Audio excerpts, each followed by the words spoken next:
Screeching tyres, high-powered drift cars take the corners of this racetrack at extreme angles as they clip the walls and each other's cars. It's clear that there's no competition today. This is just for fun.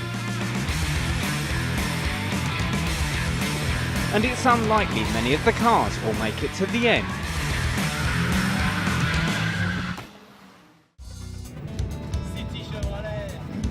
The Maple Leaf Bash is a grassroots drift event which takes place near Montreal.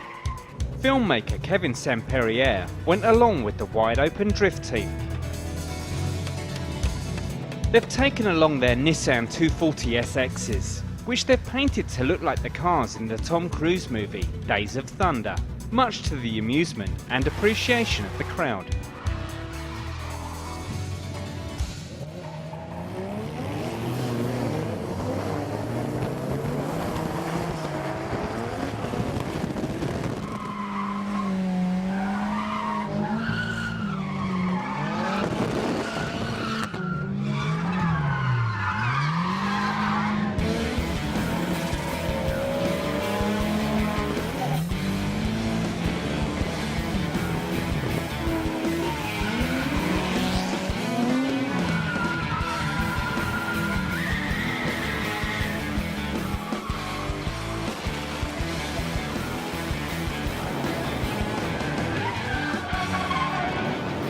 Drift cars have a hydraulic handbrake designed to lock the back wheels to enable the vehicle to slide around corners.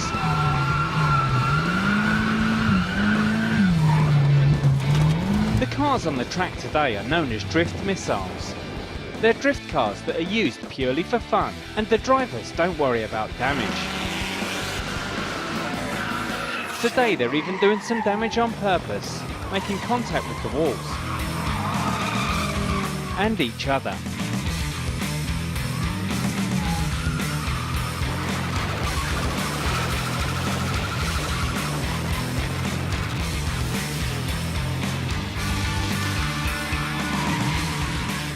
By the end of the weekend, only one car was still working, but everyone had a lot of fun.